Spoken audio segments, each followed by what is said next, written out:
All right, so this was a common question that was asked both yesterday and today. We'll do a further deep dive on it on Sunday, which is, do illegal immigrants, including those under the Alien Enemies Act, are designated as such by the President of the United States through congressional authorization under the law, do they have constitutional due process rights against the government that are enforceable in courts in the United States? Now, you always have habeas rights. So the habeas rights is one of the most ancient writs, which is simply, hey, I'm being illegally detained. Right? So anybody that is being detained by the U.S. can file a habeas actions if it's within U.S. territory, not once they're out. It doesn't apply like Guantanamo or other contexts, for example.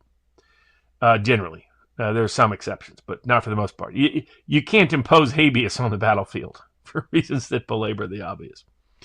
And in that capacity, the Alien Enemies Act, this is where I respect, war powers being outside the constitutional scope in certain instances. The actual battlefield and people who are illegally present in the United States.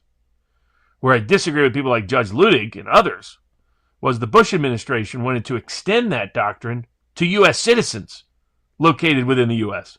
Barack Obama extended it to U.S. citizens located overseas. Let's remember, where was the due process when Barack Obama decided to murder an American citizen? I can't believe his lack of disregard for due process. Really? Where were you when Barack Obama was busy murdering American citizens overseas?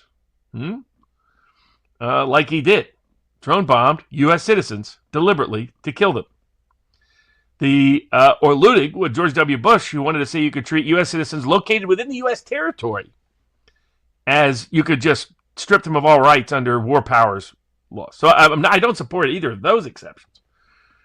By contrast, if someone is designated an enemy under the Alien Enemies Act and they have never legally been present in the U.S., in other words, no resident alien, no tourist visa, no citizenship, none of it, then they don't have court review due process rights.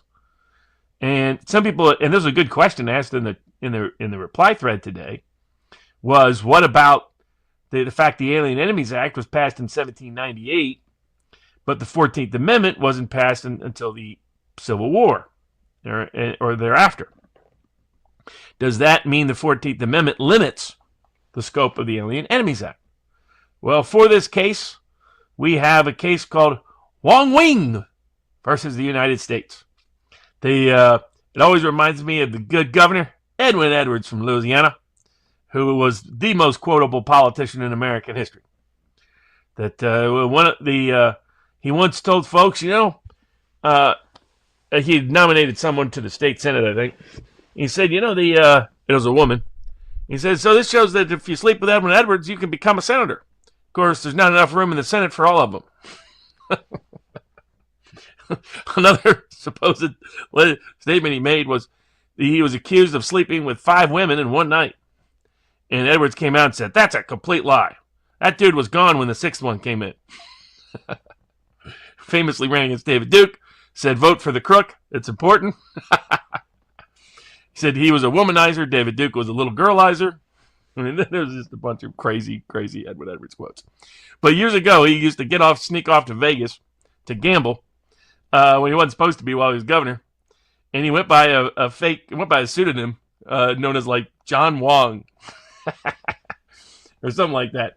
And so the joke in Louisiana was Edwin was a man gone Wong. So when I see Wong Wing versus the United States, that's what I kind of think of. So what happened was there were a lot of laws passed involving, there was an effort like we see today, back at the end of the 19th century, to mass import Chinese laborers to do slave labor kind of work. And it led to a political backlash among working class groups in the United States.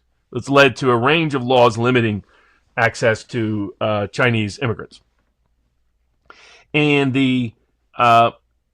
several of these cases went up to the Supreme Court. In one case, someone who was legally present in the U.S. sued over their discrimination by the city of San Francisco at not allowing any of the laundries to be owned by a Chinese person. I don't consider that an analogous case example. The more analogous is Wong Wing versus the United States, which involved the laws limiting Chinese immigration. And what the Supreme Court said, which had been a repeated theme throughout that time period, was the 14th Amendment only had limited application. So, for example, you couldn't imprison them without a jury trial. I don't disagree with that.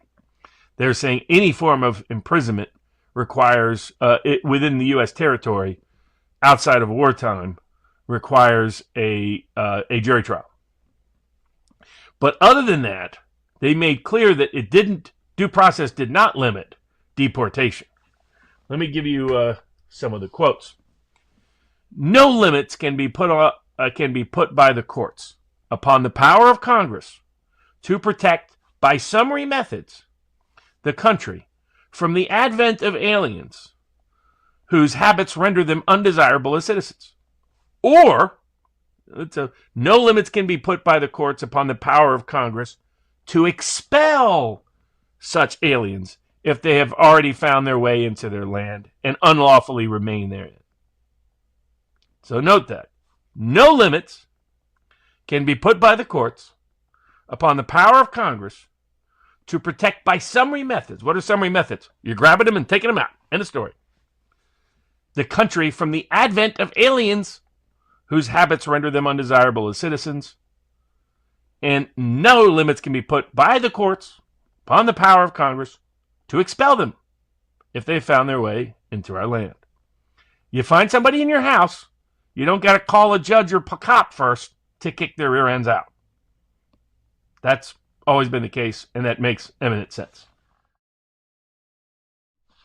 If someone illegally in the U.S. does not have due process rights, or another way to think of it is the due process they're entitled to is very little. Doesn't that imply they and their children are not subject to U.S. jurisdiction in the citizenship debate? No, because the children's status is a different animal, depending on where their children were born. So, for example, in other words, if you're a U.S. citizen, your due process rights go way, way up, right? So to say that non-citizens illegally present in the United States don't have due process rights does not answer the question of what due process rights do citizens have. And so it begs the question as to who is and who isn't a citizen. You still have to separately resolve that because that triggers what your due process rights are. Is it possible for the Trump DOJ to collude with an outside group to bring a case against the government in a jurisdiction it will lose to establish conflicting ruling? Case in point, if another group sues the government in South Texas over the deportations and loses the case, the judge greenlights the deportation. Does this ever happen? Yes. And it's why nationwide issuing injunctions with parties that are not before the court shouldn't happen, because it invites this kind of conflict within the judicial branch.